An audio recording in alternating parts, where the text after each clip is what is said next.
So today we're reviewing the Bachmann Amtrak ALC-42. This is Amtrak's latest locomotive, and it's a variant of the Siemens Charger. And it's also painted in the new Amtrak Phase 7 livery with red in the front and two different tones of blue, dark and light. But yeah, let's get started here in the front. So in the front, we've got number plates on the top, the windshield wipers, and the windshield. It is pretty shiny in the light, and they actually do have an interior. We can see the cab controls, and there's room for 2 seats. Also, the outside has these rivet details. Then we have the headlight in the middle and on the sides, Amtrak logo. And then underneath that, we have lots of MU cable receptacles painted in, and a red stripe, standard Bachmann coupler, and these 3 hoses on each side, and this chainline hose molded in. Then we have this silver plow at the bottom of the pilot, and there are these chrome grab irons on the sides, which are pretty shiny. Maybe a little bit too shiny though. So now let's go check out the side. So on the side we have a window and a door to access the cab. There are labels saying pinch point and 2 door handles, which remind me of the latches on the Go Transit commuter car. Then we have the American flag, 309 for the road number, and a sand filler hatch, which I know because it actually says sand on it. And that will link up to a sandbox below with the sanding lines for the sanders. Then we got the F for front, ALC-42, and a builder's plate. Also on top of the windows there is this rain gutter.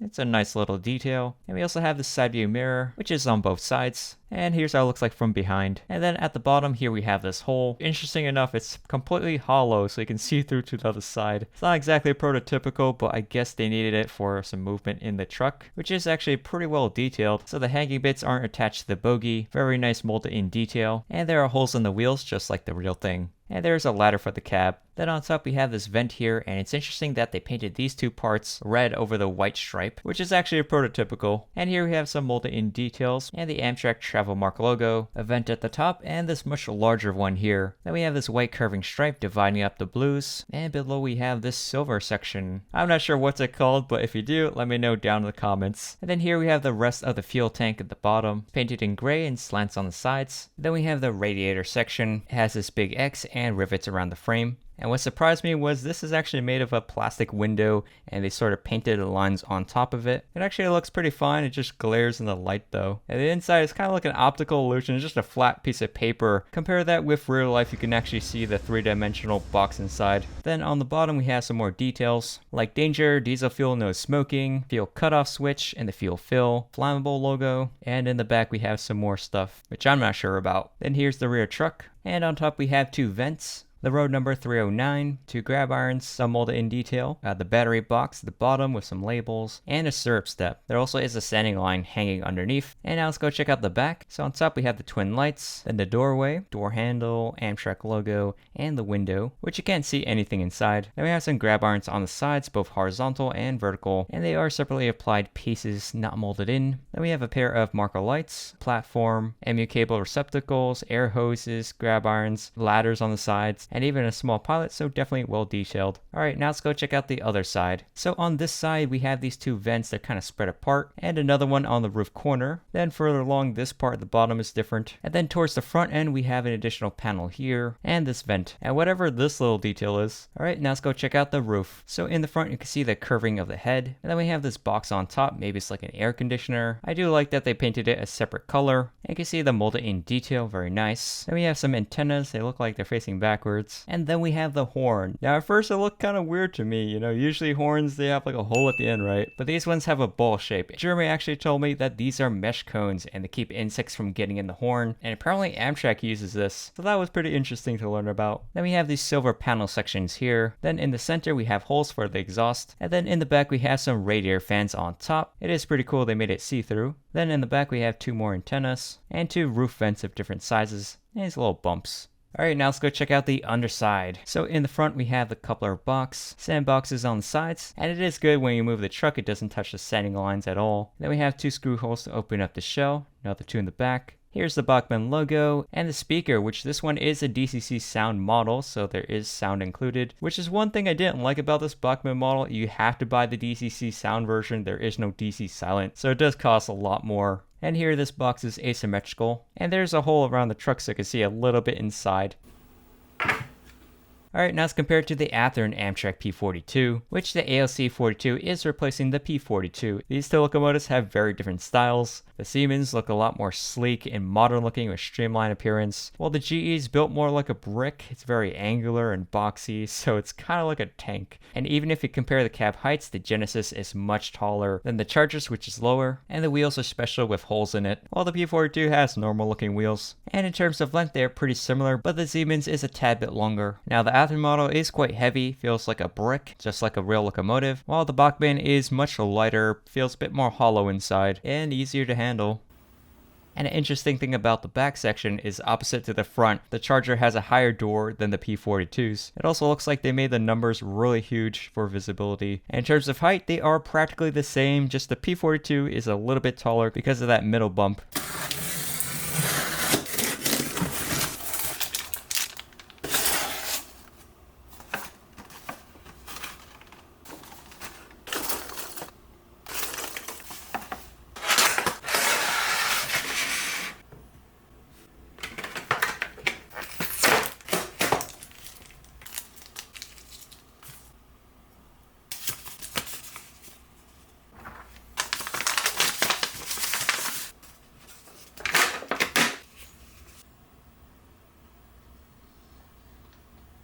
So I also picked up the Bachmann Venture coaches, which Amtrak is now rolling out, replacing the older Amfleets, although this one is for Amtrak Midwest. But yeah, let's get started here in the front. So here's how it looks like on the end. We have a gangway, pretty nicely detailed, has a nice metallic finish. On the sides, we got the two marker lights. And inside we have a little printing detail for the doorway, exit below, and these little ports on the sides and head and power receptacles, and a hook for the coupler cut lever. And in the middle we have a Bachmann Easy Make coupler.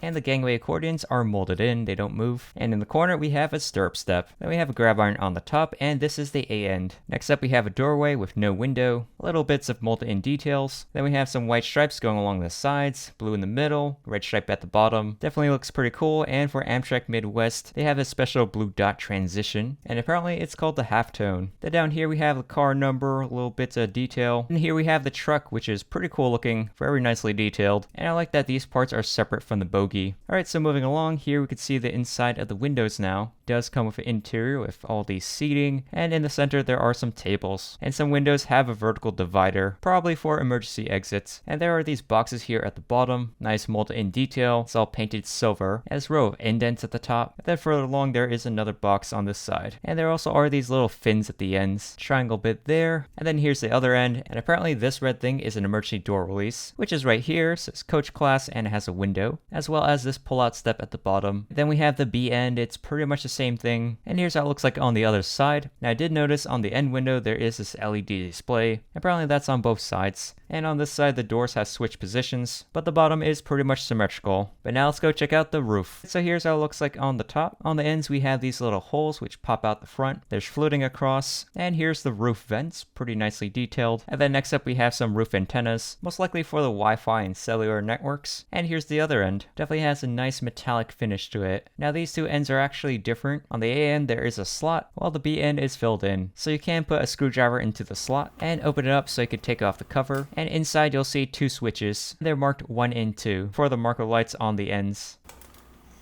And while we're here, I noticed these black specks on the car, and they don't seem to come off. And the other side is much worse, so probably in the factory just paint splattering. There also is a streak here, and on this side there is this little gunky thing. So not the best quality control. But anyways, let's go check out the bottom. Alright, so on the end here's the coupler, which is spring loaded, and you can see that step is only on one side. And here's a look at the bogie. This car also has interior lighting, so these are the copper pickups. And here's the rest of the bottom, where we have the box, and I did notice that these vents here are only on one side. Then in the middle we have some more molded in details, the Bachmann logo, made in China, and it says the marker light switches are on this end. Really nice molded in detail though, but that's pretty much it. So I also unboxed the two other cars. Now they are pretty much the same thing, just the car number is different. Now let's try connecting them together.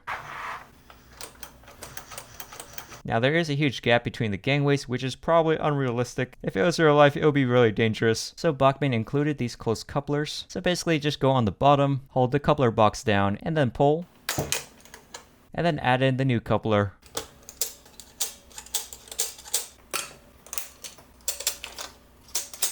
Now the way this works is this hook would lift up, go up the ramp, and slide into the hole. And here's how it looked like in practice. And now it's latched. So it can also separate, but also close up the gap between. So now they're practically touching, and this would be more prototypical. But if you still turn it, it does still have that range of motion.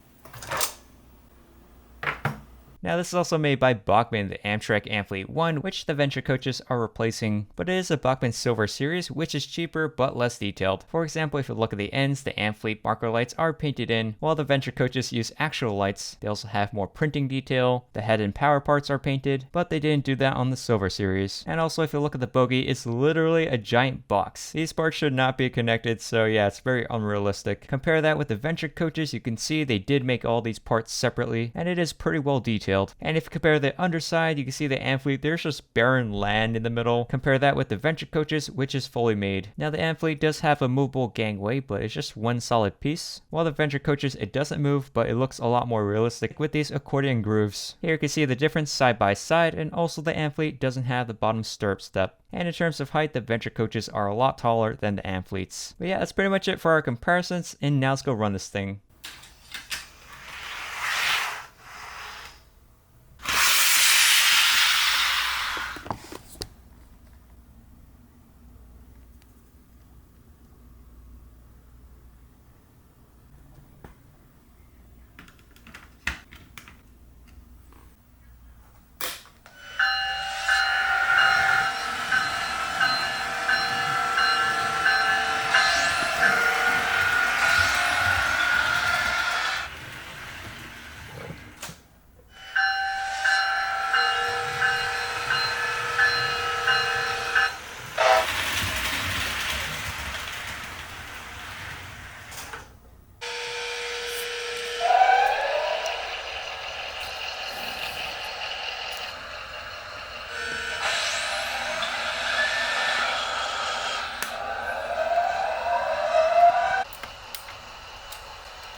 So for my final thoughts, the Bachmann Amtrak ALC-42 is a very well detailed model, especially for Bachmann. I think they come a long way. Lots of tiny little details, printing, cabin tiers, standing lines, lighting, and it has the cool new Amtrak Phase 7 livery. It does look fairly accurate to the prototype, which I've seen in real life in Los Angeles Union Station. These are going to be more and more common, replacing the P-42, so it's definitely something I want to get. Now unfortunately they only offer this locomotive in DCC sound, not DC silent, so it does cost quite a bit. It is capable of running in DC where it automatically plays sounds like the engine idling, the E-bell, the horn, which does sound cool, but it is pretty loud. However, this could be a problem because if you're changing the throttle too fast, sometimes it switches to another mode and it actually pauses in between, ignoring the direction on the controller, and if you go too slow, it shuts off the sound. I think it would be better if they had a switch just to run it like a regular DC locomotive. Now for the Bachmann Siemens Venture cars, they do look pretty sleek, has a nice metallic finish. It's very well detailed with interior lighting as well as toggleable marker lights, and they had these optional close couplers if you want the gangways to touch. Compared to the Amfleets they had before, it does look like they put a lot more effort into realism, which I do appreciate. It's not perfect though, like it doesn't roll as well because the contacts are touching the wheels, and there are some minor paint mark issues, and the red stripe is kind of fuzzy compared to the white stripes, but that's a bit nitpicky. One issue I had though, there was a pair of cars that kept splitting apart with the close couplers, so I had to switch it up to knuckle couplers, which is more reliable. Overall though, I think it's a pretty great passenger car. I do realize it's a bit weird since it's in the Amtrak Midwest livery, which these should be paired with an SC44 Charger, not the ALC-42. In the future, the Venture cars will be pulled by the ACL-42, but they're going to be in the Phase 7 livery. But since Bachmann released these two at around the same time, I decided to try them out together. But yeah, that's pretty much it for the video. I hope you guys enjoyed it. If you do, hit the like button. Let me know down in the comments what you guys think, and I'll see you guys in the next one. Bye.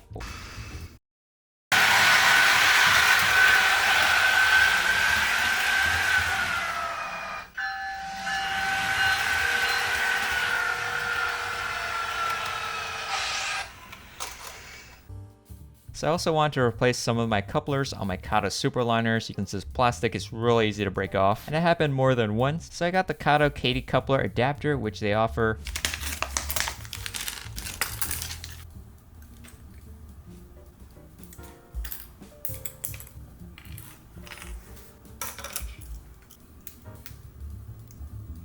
And here's the original Kato Superliner coupler, and now we're going to replace it with the Kadee number 5 coupler, which is metal.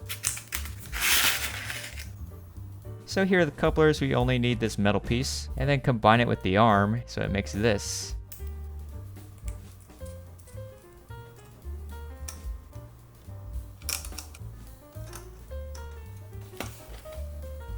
And now we have a Kadee coupler. And the coupler height seems to be just right. But if it doesn't, there are some shimmies included if you want to make adjustments. And there are 2 sizes of screws. And they also have the second sprue for another coupler.